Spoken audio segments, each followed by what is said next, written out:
Joe Walker, how did it all come about? How did Muhammad Speaks come to arrange this interview? Well, Gil, Angela Davis granted us this interview, this exclusive interview, because she recognizes that Muhammad Speaks is the one national publication that is dedicated to giving honest and direct coverage of the struggles of black Americans in this country. And it's important to note that the mass media has either distorted the Angela Davis story by painting her as a beautiful, brilliant black woman who has somehow gone astray, or completely ignored aspects of her case. Nowhere in the mass media has her side of the story been told. And so Muhammad Speaks editors were very anxious to get to her and to present questions that were being asked in the black community.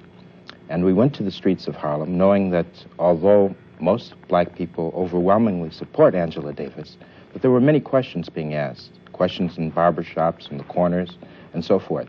This is something an editor wouldn't, or at least a reporter wouldn't instinctively think of. He'd probably be inclined to ask his own questions. How did it evolve that you think to ask the grassroots Harlemite?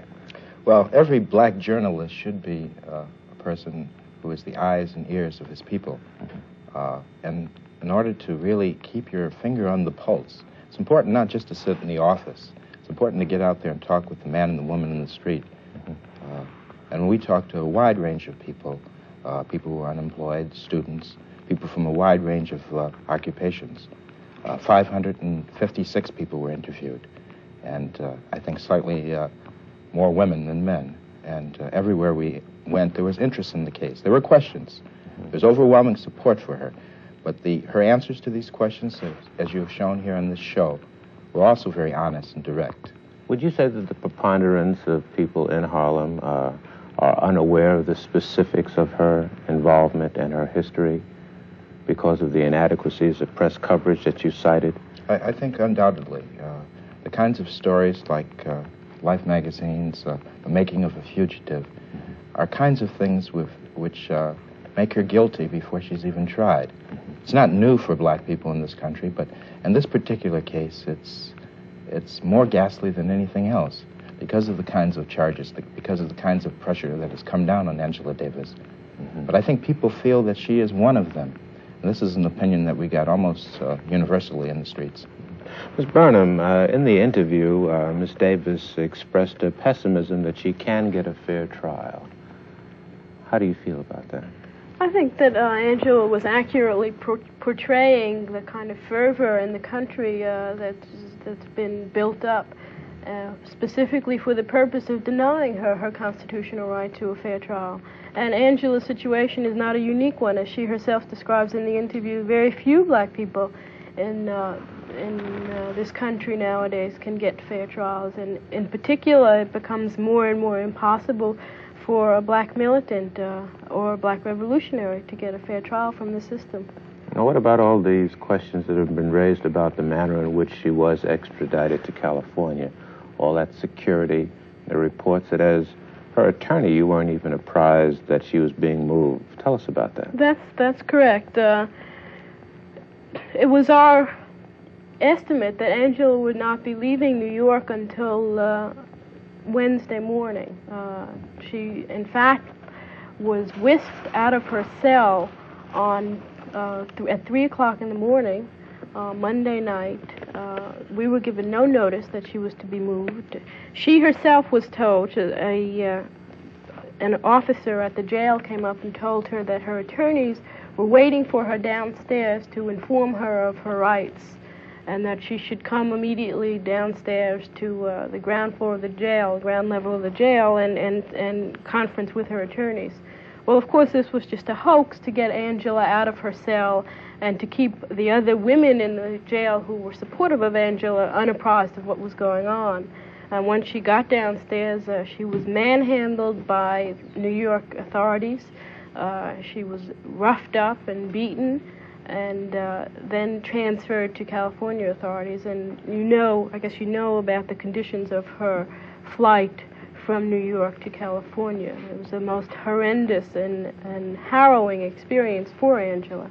Well, now, I recall the Justice Department saying that they had no jurisdiction in this matter, and yet a federal plane was used to transport her. Is that correct? That's correct. The involvement of the federal government has been clear, apparent throughout the whole history of Angela's present frame-up. The government presence was first felt when she, a black woman with no criminal record, was placed on the 10 most wanted list, and this was the first entry of the federal government in this case, and their presence has been clear ever throughout. And this most recent episode of her transfer in a federal plane also shows the federal government's hand in the frame-up. How about the conditions out in the jail where she is presently in California? Do they rival what she said exists here in the Women's House of Detention? That's a very different situation in the California jail. There are different kinds of pressures on Angela there. She is not, as she was in New York, among her sisters. She's isolated, she's alone because of the fact that there are no other women prisoners in the Marin County jail. So she's held in solitary confinement there. She's held under very, very high, heavy security, much heavier, if that could be imagined, than the conditions under which she was held here in New York. It's a cleaner jail. It's a newer jail, that's for sure. I don't. In that sense, I guess it's a cut above the house of detention. But there are other conditions which make it equally unbearable. Miss Mitchell, do you think, knowing Angela, that such pressure can crack her? Oh, I think without a doubt that that's the intent of the pressure. But knowing Angela, I don't think it can. Mostly because she is so determined, not only in the fight for her own right to be free, but for the, fight for the freedom of all black and oppressed people. And that in itself makes for a different kind of courage when the fight is beyond yourself. And for Angela, the fight has always been beyond herself. I'd like to get into the actual legal charge that is leveled against her. Now, as I understand it, the evidence of pictures and whatnot seemed to make it pretty clear that she was not at the specific incident of the kidnapping of the judge and the chase in the van that followed where the shootings occurred. Yet she is charged with murder. Is that correct? That's correct. Angela, the state of California has never alleged that Angela was anywhere present at the scene of that alleged crime. Well, then how can she be? She's being charged pursuant to what in California is known as an aiding and abetting statute. And I guess in layman's language, what the statute means is that one who participates in criminal activity can be held liable as the principal can be held liable for the results of that activity. It's alleged that Angela conspired with Jonathan Jackson and the San Quentin inmates in the events at San Rafael. I see. Is that common in most states in the United States? It's not an unusual. There's a lot of confusion about that statute, but the statute itself is not unusual. What's unusual about it is the way that it's being used in this case. It's being used in a case where the state has almost no evidence on which to bring the charges against Angela, and that's what makes the statute unique. Mm-hmm. Ms. Mitchell, what about the guns? Can you tell us about the guns? Why Ms. Davis purchased the guns, or does this fall within the bounds of the legality of the case? Well, I think it's very much probably in the legality of the case, except that I was up at Yale Divinity School, and I asked the dean's office there how many of those people own guns. And they were members of the clergy, every one of them. And they said, 90% of them own guns, and that they had owned them for a long time, but they did not think that they would be held accountable if somebody were to take those guns. I don't think that there is any question that there are more and more people who are armed. And I don't think that there's any question that this is a right of people, and that should be a right of black people in this country. So that Angela owned guns or allegedly owned guns, I don't think is the question here. I think the question is why they are using that to frame up an innocent person.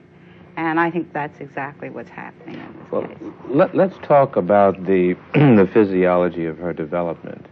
She became a communist. Mm-hmm. Now, here's I read about her, and she came from a family of at least comfortable means.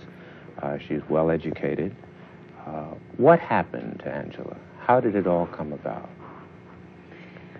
Well, I think that there is a logical consequence and sequence of events that make people revolutionaries, that make people communists. And to assume that one, either that you are disgruntled with your parents, and that's the reason that you become a communist, is, to look maybe at some people who, may be new students or something, but certainly not with Angela, and certainly not with most people who become revolutionaries. I think that the sequence of events that made Angela a communist was, one, the seeing of the children in Birmingham bombed, two, living in a society in New York in comfortable surroundings, but nevertheless seeing, as most of us do, our brothers and sisters living in absolutely uncomfortable surroundings. The same kind of an atmosphere at Brandeis. And of course, her acquaintanceship with revolutionaries, Algerian revolutionaries, French revolutionaries, and German revolutionaries when she was in Europe. I think her beginning to be acquainted with Marxist philosophy, that there was in her own understanding a way not only to look at the problems in this world, but a way to change those. And I think that that's what made Angela a communist. I see. Let's talk about the support that is being raised in her behalf. Well, I am from the New York Defense Committee to defend Angela Davis, which is overall East Coast. And we have really been amazed at the kind of support. Not so much because we didn't think people would automatically assume and know, as we do, that Angela is innocent, but because we felt that people had been victims for so long of repression that there might be an inability to begin to speak out against that repression.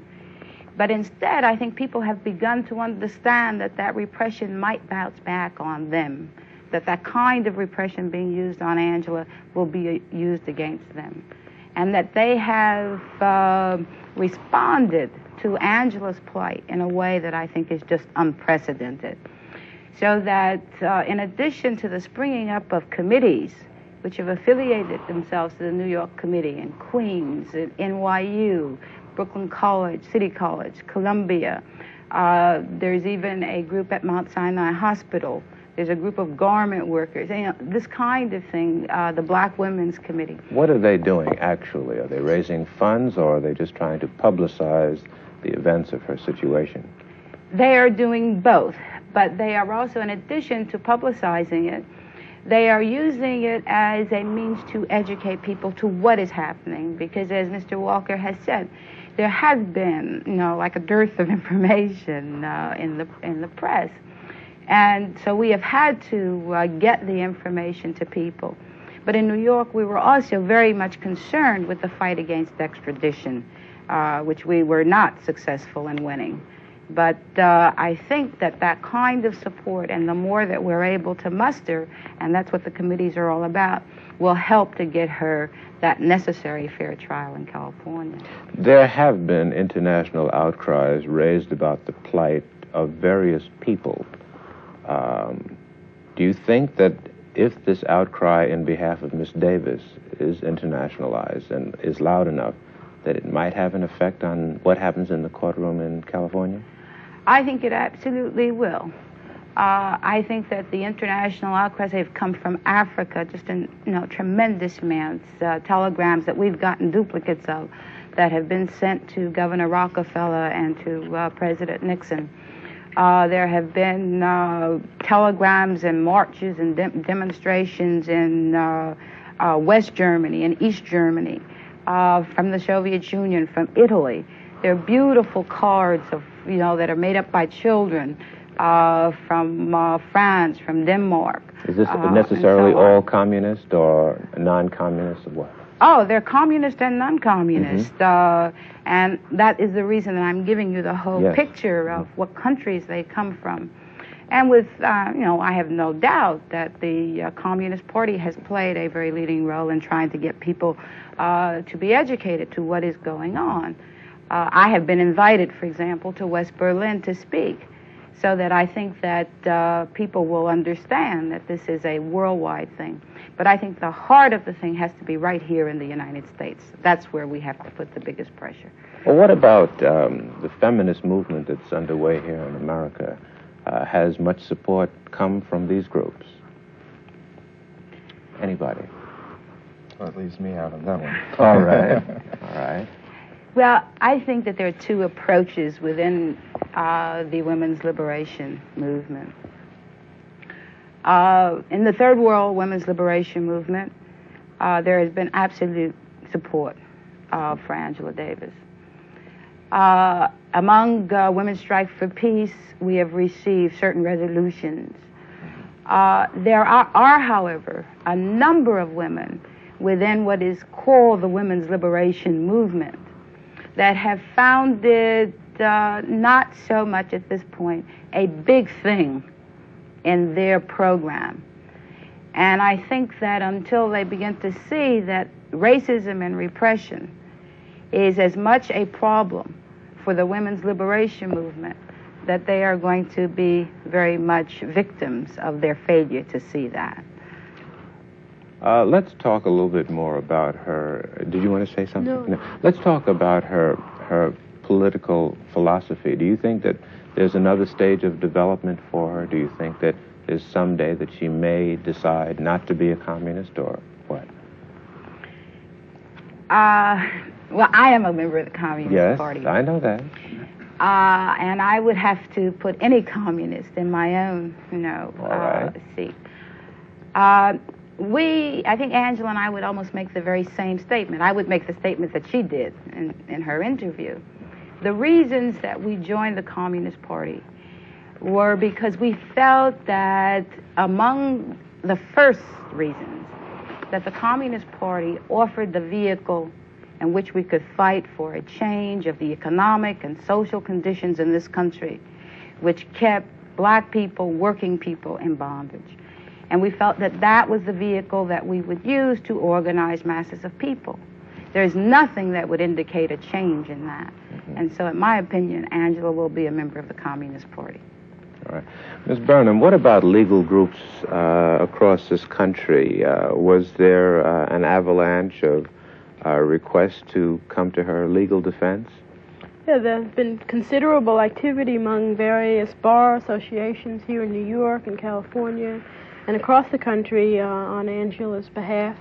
In our New York extradition proceeding, we were aided by the National Conference of Black Lawyers, a group of militant activist black lawyers here, which has its center here in New York, as well as by the New York Civil Liberties Union and an organization called the National Lawyers Guild, and a fourth organization known as the New Women Lawyers. So there's been considerable activity among lawyers on Angela's behalf. I recently spoke to a group of black lawyers in Detroit who are very much interested in participating in her defense in whatever way they can.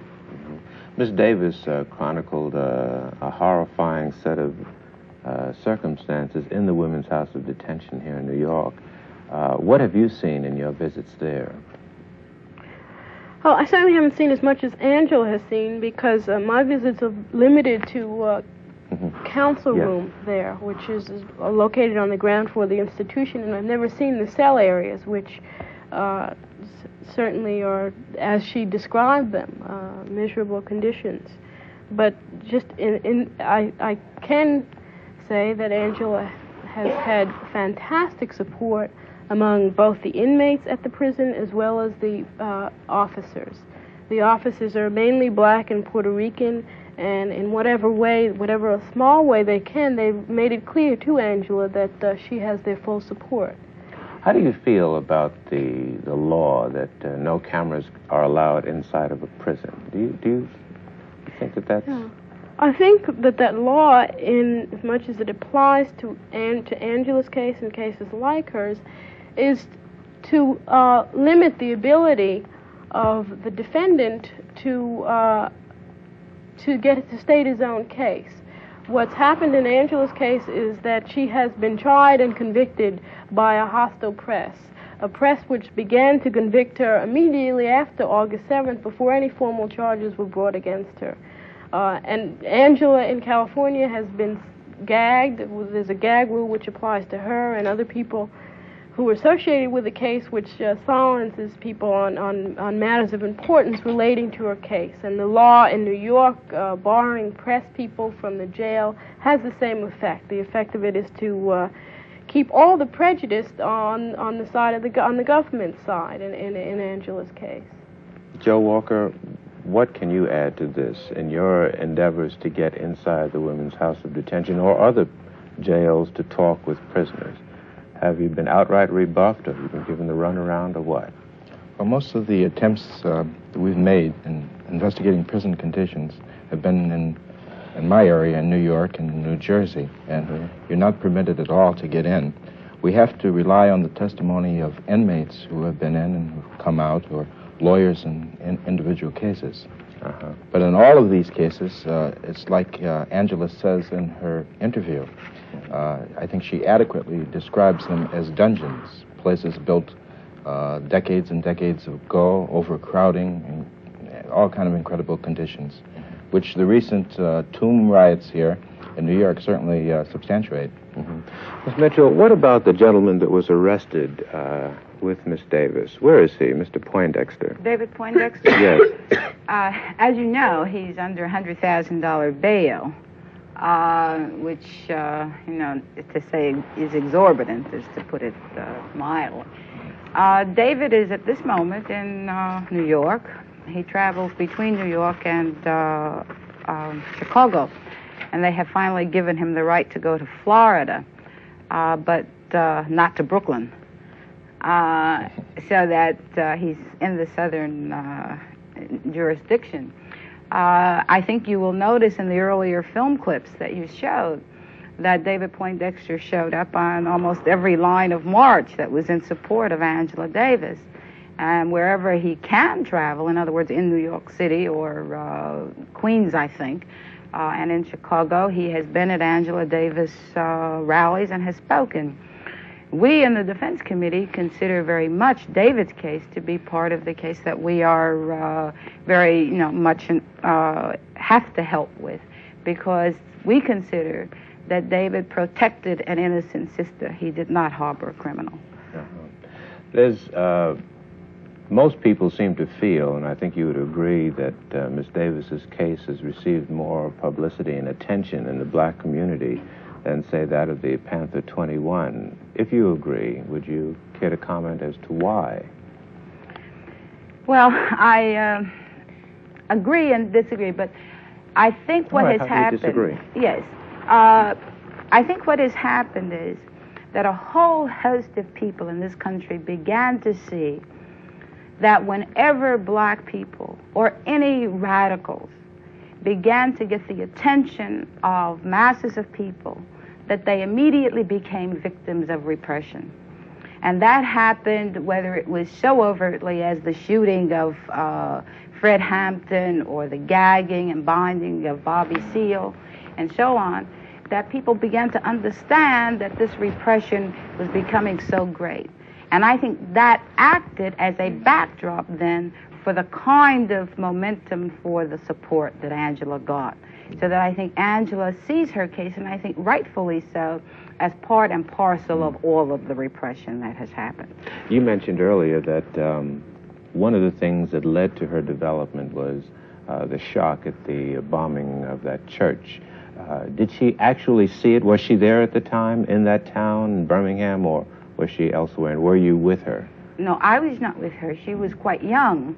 She was in Birmingham at the time. The children that were killed were friends of Fanya's. Fanya's Angela's younger sister. And Angela was friends of the older sisters of those children that were killed. So it was something that was very personal with her. I mean, and she was in the town. She talked to you about it, and what did she say? How did she speak about that incident? Well, she speaks about it in a number of ways. I think the first time that I ever heard her really talk about it was when I knew her in the days of SNCC, when she was a member of SNCC, before she was a member of the Communist Party. And she was quite concerned about a young man named Gregory Clark who had been killed by the police in Los Angeles. And she says, there's really no difference, you know. We have a People's Tribunal, and the policeman goes free in Los Angeles, and they've never found those who were guilty of the bombing in Birmingham, although everybody knows who did it. So it seems that when the police are guilty of murder, it's justifiable homicide. When blacks are charged with murder, they are ipso facto guilty. Miss Burnham, she will be tried by her peers. That's how the law reads. But will she really, what would her peers be, as you see it? Her peers would be men and women who were interviewed by Muhammad Speaks on the streets of Harlem. They would be black men and women who have come to realize, like Angela, that changes are needed in this society. It's unlikely that if her trial takes place in Marin County, she will be tried by those people. Marin County is a largely white, very, very wealthy county in California, with only a small pocket of black people. And it's highly improbable that in Marin County, or for that matter anywhere else in California, with the exception of 2 or 3 areas, that she would have her right to have a trial by her peers would have any meaning. Well, that's all we have time for, but I'd like to thank you all for coming. This program has been an attempt to clarify some of the issues that have been raised in the press as a result of Miss Davis's actions. And we believe that it is our responsibility as black journalists to attempt to present her side of the story and answer to the accusations that have been made against her. We'd like to thank Muhammad Speaks for offering us the first opportunity